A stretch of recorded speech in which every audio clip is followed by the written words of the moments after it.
Good morning student. तो जैसा कि हम चैप्टर नंबर 5 स्टार्ट कर चुके हैं जिसका नेम है रिटायरमेंट और डेथ ऑफ अ पार्टनर। इस केस में हम सबसे पहले स्टडी कर रहे थे कि रिटायरमेंट के केस में क्या होता है कि हमने ये स्टडी किया था कि retired partners is entitled to get the share of goodwill, share of reserve and surplus और shares in the profit of from revaluation of goods, assets and liabilities. तो उस केस में हम न्यू प्रॉफिट शेयरिंग रेशियो कैसे calculate होती है, gaining ratio कैसे calculate होती है, वो हम स्टडी कर चुके हैं। तो हमने एक थोड़ा सा मैं हिंट देता हूं आपको कि जैसे कुछ कल में पॉइंट शायद मैंने नहीं बताया आपको कि पॉइंट कुछ इस तरह से था कि ए बी सी 3 पार्टनर हैं जिनकी प्रॉफिट शेयरिंग रेशियो 3:1 है। इस केस में अगर बी रिटायर होता है तो हमारी ये जो रेशियो है 3:1 ये हमारी न्यू प्रॉफिट शेयरिंग रेशियो होती है ए और सी की, और इसी को ही हम गेनिंग रेशियो कह देते हैं। यही हमारी न्यू रेशियो होगी और यही हमारी गेनिंग रेशियो होगी।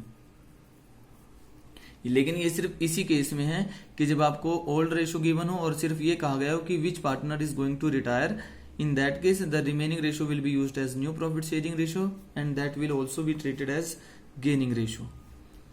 उसके बाद हमारा जो आज नेक्स्ट पॉइंट है वो है treatment of goodwill. Treatment of goodwill का केस क्या है, क्योंकि हमें एक चीज पता है कि आज का जो भी उनका बिजनेस था कि before retirement the business is getting some profit and these profit are the result from the effort of the all the partners, कि ऑल द ओल्ड पार्टनर्स की जो भी आज वो प्रॉफिट अर्न कर रहे हैं that is the result because of the effort of old partners. अब अगर उनमें से कोई पर्सन रिटायर होता है, in that case the remaining partner also get some profit because of that retired person effort in the past. कि जो भी कहीं ना कहीं ऐसा होगा कि अगर आज एक पर्सन रिटायरमेंट लेता है तो उसने जो एफर्ट किए हैं अब तक उसकी वजह से जो गुडविल क्रिएट हुई है, कहीं ना कहीं उस गुडविल की वजह से कुछ बेनिफिट उनको फ्यूचर में भी मिलता रहेगा। तो होता क्या है कि हम जो रिटायर्ड पर्सन है उसको कुछ ना कुछ कंपनसेट करते हैं उस गुडविल से। जो भी उस वैल्यूएशन करके हमारे पास गुडविल आएगी, उस गुडविल से भी जो भी रिटायर्ड पर्सन का शेयर होगा उसके साथ हम रिटायर्ड पर्सन को कंपनसेट करते हैं। तो एंट्री क्या की जाती है उस केस में, तो एंट्री इसमें थोड़ी सी डिफरेंट है एडमिशन के कंपैरिजन में। तो क्या है, सबसे पहले हम ये देखते हैं कि बुक्स में अगर पहले से ही एग्जिस्टिंग गुडविल है कि for the existing goodwill in the books, उस केस में जैसे हम पहले रिटर्न ऑफ करते थे वही एंट्री सेम हम डालेंगे यहाँ पर कि old partners capital account debit to goodwill account. Existing partners आएंगे यहाँ पर क्योंकि वो जो गुडविल है वो ओल्ड पार्टनर से रिलेटेड है, तो ओल्ड पार्टनर्स में ही वो राइट ऑफ की जाएगी और राइट ऑफ करने के बाद राइट ऑफ ओल्ड रेशियो में की जाएगी। ये आपने ध्यान रखना है कि ये जो होगी ओल्ड रेशियो में होगी क्योंकि वो ओल्ड पार्टनर से रिलेटेड है, तो ओल्ड रेशियो यहाँ पर यूज होगी। अब उसके बाद जो हमने एंट्री करनी है वो क्या है कि एडजस्टमेंट ऑफ गुडविल या शेयर ऑफ रिटायरिंग पार्टनर, की जो भी रिटायर्ड पार्टनर का शेयर बनता है वो हम उसको दे देंगे। तो जब हम पार्टनर्स जिस पार्टनर का शेयर बढ़ रहा है उसको हम क्रेडिट करेंगे, means retiring partners capital account credit करेंगे, और जिस पार्टनर जो पार्टनर ये कंपनसेट कर रहा है क्योंकि उसके कैपिटल अकाउंट से हम ये चार्ज कर रहे होंगे तो उसके कैपिटल अकाउंट को डेबिट किया जाएगा। तो दोबारा से ध्यान से देखिए, हमने रिटायर्ड पार्टनर को कंपनसेट करना है, यानी कि रिटायर्ड पार्टनर से कैपिटल इंक्रीज करनी है, तो जिसकी कैपिटल इंक्रीज होती है उसको क्रेडिट करते हैं और जिसकी कैपिटल में से कंपनसेट करना है उसको हम डेबिट करेंगे। तो यहाँ जो जर्नल एंट्री होती है गुडविल के एडजस्टमेंट की वो होती है remaining partners capital account debit to retiring partners capital account. लेकिन ये एंट्री आपको बुक में मिलेगी, लेकिन आप इसकी बजाय इसके साथ साथ एक चीज और माइंड में रखिए, वो क्या है कि आप इसके बजाय क्वेश्चन में आप इस पॉइंट को ध्यान रखिए कि gaining partners capital account debit to, कि इस रिटायर्ड पर्सन के रिटायर होने से इन फ्यूचर उसका शेयर रिमेनिंग पार्टनर्स में डिस्ट्रीब्यूट होगा। इसके रिटायरमेंट की वजह से जिसको गेन हो रहा है वो पार्टनर कंपनसेट करेगा रिटायरिंग पार्टनर्स को, और किस रेशियो में करेगा, जिस भी रेशियो में उन्होंने गेन किया होगा। अब जरूरी नहीं है कि हर बार एक पर्सन के रिटायर होने से बाकी सभी के सभी पार्टनर को गेन होगा। हो सकता है कि एक पर्सन के रिटायरमेंट से किसी जो रिमेनिंग पार्टनर है उनमें से एक गेन कर रहा हो और एक सेक्रीफाइस कर रहा हो, तो उस केस में आप क्या करोगे, सेक्रीफाइसिंग पार्टनर को क्रेडिट करोगे। यानी उस केस में ये हमारी वैसे नॉर्मल एंट्री है कि gaining partners capital account debit या remaining partners capital account debit to retiring partner. लेकिन अगर गेनिंग रेशियो कैलकुलेट करते टाइम कोई ऐसा केस आ जाए कि रिमेनिंग पार्टनर में से एक पर्सन ने सेक्रीफाइस किया है गेन करने के बजाय, तब आप इस एंट्री का यूज करोगे gaining partners capital account debit to retiring partner, और साथ के साथ जिसने सेक्रीफाइस किया है गेन करने वाला उसको भी कुछ ना कुछ कंपनसेट करेगा। तो चलिए आपको मैं इससे रिलेटेड कुछ एग्जाम्पल बताता हूं, उसमें देखिए। तो जैसे हमारे पास एक क्वेश्चन गिवन है कि एग्जाम्पल के लिए कि ABC are partner sharing profit in the ratio of 3:2:1। Goodwill appearing in the books, ये बुक्स में ऑलरेडी एग्जिस्ट कर रही है गुडविल जो है 2,40,000 की। बी रिटायर होता है and the new profit sharing ratio will be 3:2। Goodwill revalued at ₹6 lakh की, जो उन्होंने वैल्यूएशन की गुडविल की, तो वहां से गुडविल आई 6 लाख की। तो सबसे पहले हमारा स्टेप क्या रहेगा गुडविल की एडजस्टमेंट में, अगर कोई पहले से ही एग्जिस्ट कर रही है गुडविल, हम उसको राइट ऑफ करते हैं। राइट ऑफ की एंट्री हुई old partners capital account debit to goodwill account.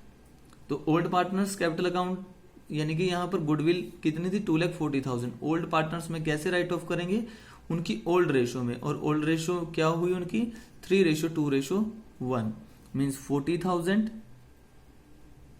80,000 और 1,20,000। इस अमाउंट से हम उसको कर देंगे राइट ऑफ। अब उसके बाद हमने क्या देखा है यहां पर कि जो रिटायरिंग पार्टनर है, फर्म की गुडविल तो है यहां पर 6 लाख। अब रिटायरिंग पार्टनर का शेयर कितना था 1/6, सॉरी बी रिटायर हुआ है तो बी का शेयर कितना है 2/6, तो उसके हिस्से की गुडविल इसमें कितनी बनी 2/6 मीन्स 2 लाख। तो हमें क्या करना है, रिटायरिंग पार्टनर को कंपनसेट करना है 2 लाख अमाउंट से। तो हमारी जो नेक्स्ट एंट्री होती है वो क्या होती है, अब नेक्स्ट एंट्री करने से पहले आप पहले वर्किंग नोट में जाओगे और गेनिंग रेशियो कैलकुलेट करोगे। तो हमने गेनिंग रेशियो का फॉर्मूला क्या होता है, new share minus old share. New share था ए का 3/5, ओल्ड शेयर था 3/6, यहां से आया गेन। सी के केस में भी न्यू शेयर था 2/5 और ओल्ड शेयर था 1/6, यहां से भी गेन आया 7/30। तो यानी कि रेशियो क्या हुई, गेनिंग रेशियो यहां पर 3:7। तो इसका मतलब दोनों ने ही गेन किया है। अब जो भी दोनों ही गेन कर रहे हैं, दोनों के दोनों ही कंपनसेट करेंगे रिटायरिंग पार्टनर को। तो यहां हमने एज कैपिटल अकाउंट गेन करने वाले को डेबिट किया, A's capital account debit, C's capital account debit, और इन्होंने कंपनसेट करना है रिटायरिंग पार्टनर को जो बी है। अब बी को कितनी अमाउंट पे करनी है, उन्होंने बी को 2 लाख रुपीज देने हैं उसके हिस्से की गुडविल के।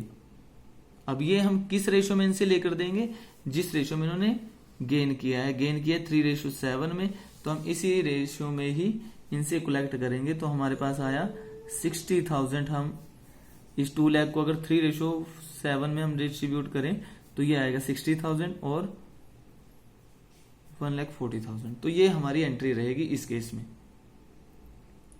तो हमने करना क्या है, अगर ओल्ड गुडविल एग्जिस्ट करती है तो एग्जिस्ट करने के केस में हम सबसे पहले उसको राइट ऑफ करेंगे, और न्यू गुडविल जो भी फर्म की गुडविल है, फर्म की गुडविल में जो वैल्यूएशन करके आई है, उस गुडविल में रिटायर्ड पर्सन का शेयर जितना भी था, हम उसके बेस पे हम उसको उतने ही अमाउंट देते हैं। तो हमने सबसे पहले ध्यान रखना है कि रिटायर्ड पर्सन के सामने तो उसका शेयर ही आएगा 2 लाख डायरेक्ट। अब वो 2 लाख कैसे कैसे इनसे लेकर देना है, उस केस में हम ये करते हैं। ये ध्यान रखिए, इस केस में हम 2 लाख को, क्योंकि दोनों ने गेन किया था, दोनों से हम उनकी गेनिंग रेशियो में उनसे कलेक्ट करेंगे।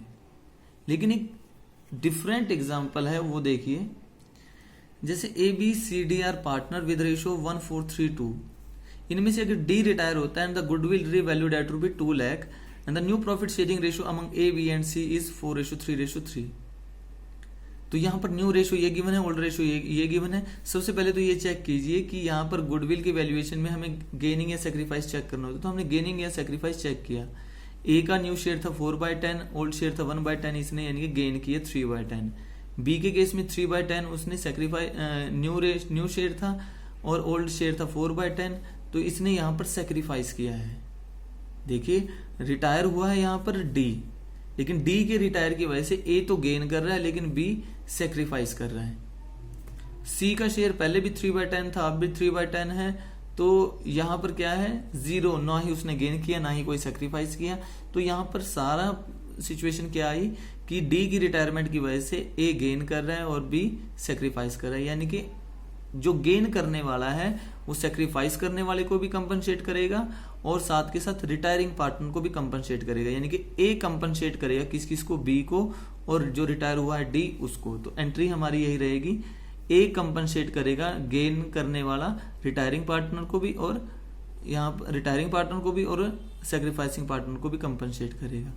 अब अमाउंट देखिए कैसे करनी है इसमें। फर्म की गुडविल थी 2 लाख, रिटायरिंग पार्टनर था इसमें डी, तो डी का शेयर इसमें कितना हुआ 2/10 मीन्स 40,000। तो यहां पर इतना तो कंफर्म हो गया कि डी जो रिटायर हुआ डी के कॉलम में तो 40,000 आएगा। लेकिन अब पॉइंट ये है कि इनके कॉलम में कितना कितना आएगा, वो कैसे कैलकुलेट करेंगे। आपने इसमें करना क्या होता है, फर्म की जो टोटल गुडविल होती है, यहां मैं वैसे करके दिखा रहा हूं, आपने डायरेक्ट अमाउंट लिखनी है। वो कैसे आएगी, 2 लाख कितना उसने गेन किया 3/10, तो टोटल गुडविल का 3/10 यानी कि यहां पर आएगा 60,000। बी को कितना मिलेगा, टोटल गुडविल का जितना उसने सेक्रीफाइस किया 1/10 मीन्स 20,000। याद रखिए पिछले केस में हमने ये किया था कि एक ही पर्सन था जो रिटायर हुआ था, बाकी दोनों ने गेन किया था, हम 40 को गेनिंग रेशियो में उनसे चार्ज कर रहे थे। लेकिन यहां ऐसा नहीं है, जब इस तरह का केस आए तो रिटायरिंग पार्टनर के सामने तो उसका टोटल शेयर ही लिख दो, लेकिन इन किससे हमने कितना लेना है, जो गेनिंग और सेक्रीफाइस वाले उनके केस में हम क्या करते हैं, टोटल गुडविल का जितना उन्होंने गेन किया हम वो लिखते हैं, टोटल गुडविल का जितना उन्होंने गेन किया। ये वो केस है जब एक पार्टनर गेन कर रहा हो, एक पार्टनर सेक्रीफाइस कर रहा हो। रिटायरिंग पार्टनर के सामने तो उसका शेयर ही आएगा, उसके लिए ज्यादा कैलकुलेशन की जरूरत नहीं है। लेकिन इस केस में हम ये मेथड यूज करते हैं, और जबकि जो इससे पहले केस आया था वो उसमें हम ये मेथड यूज कर रहे थे कि 2 लाख जो है उसने बी ने रिटायर हुआ था तो बी का शेयर बन रहा था यहाँ पर 2 लाख, तो 2 लाख में तो हम क्या करते थे कि सिंपल 2 लाख को गेनिंग रेशियो जितना जितना इन्होंने गेन किया था उस केस में ये रेशियो यूज कर रहे थे। याद रखिए उस केस में हम 3/30 यूज नहीं कर रहे थे, उस केस में हम ये रेशियो यूज कर रहे थे कि इनकी जो ये रेशियो आई थी यहां पर रेशियो यूज कर रहे थे इस केस में। लेकिन इस केस में हम डायरेक्ट यही पूरी अमाउंट ही यूज करें कि कितना उसने गेन किया है, कितना उन्होंने सेक्रीफाइस किया है, यानी कि 3/10 पूरा यूज कर रहे हैं। और पिछले केस में हम रेशियो यूज कर रहे थे कि 3:1, यानी कि इस तरह से एग्जांपल के लिए। तो आपने ध्यान रखना है, यानी कि यही 2 एंट्री हैं कि अगर पहले से गुडविल एग्जिस्ट करती है तो वो करो, और उसके बाद गुडविल की एडजस्टमेंट। अगर आपसे ये कह दिया जाए कि जब वो रिटायर हुआ, रिटायर होने के बाद अब वो 2 पार्टनर रह गए, 2 या ये यहाँ पर तो 4 पार्टनर थे, उन 4 में से डी की रिटायरमेंट के बाद 3 पार्टनर रह गए हैं जिनकी रेशियो है 4:3:3। तो जब ये केस आया और आपको ये कह दिया जाए कि profit for the first year की उसकी रिटायरमेंट के बाद अब जब 3 पार्टनर्स रह गए तो फर्स्ट ईयर में जो प्रॉफिट हुआ वो हुआ 1 लाख, तो वो कहीं कि आप इससे रिलेटेड एंट्री डालो। तो होना क्या है कि हमने जैसे सेकंड चैप्टर में स्टडी किया है, फंडामेंटल से रिलेटेड था जो पार्टनरशिप फर्म के, कि 1 लाख जो प्रॉफिट हुआ उस प्रॉफिट को हम अब जो न्यू पार्टनर है उनमें डिस्ट्रीब्यूट कर देंगे। लेकिन यहाँ प्रॉफिट एंड लॉस से बैलेंस गया होगा प्रॉफिट एंड लॉस एप्रोप्रिएशन में, और एप्रोप्रिएशन में से ही वो बैलेंस पार्टनर्स में डिस्ट्रीब्यूट हुआ होगा। अब देखिए प्रॉफिट है, प्रॉफिट जब पार्टनर्स में डिस्ट्रीब्यूट होता है तो उनसे उनकी कैपिटल इंक्रीज होती है, और कैपिटल इंक्रीज होती है तो जर्नल एंट्री में क्रेडिट किया करते हैं। तो यहाँ जो हमारी एंट्री रही होगी वो क्या रही होगी कि इस 1 लाख को हम इन तीनों पार्टनर्स में इनकी न्यू रेशियो में डिस्ट्रीब्यूट कर देंगे।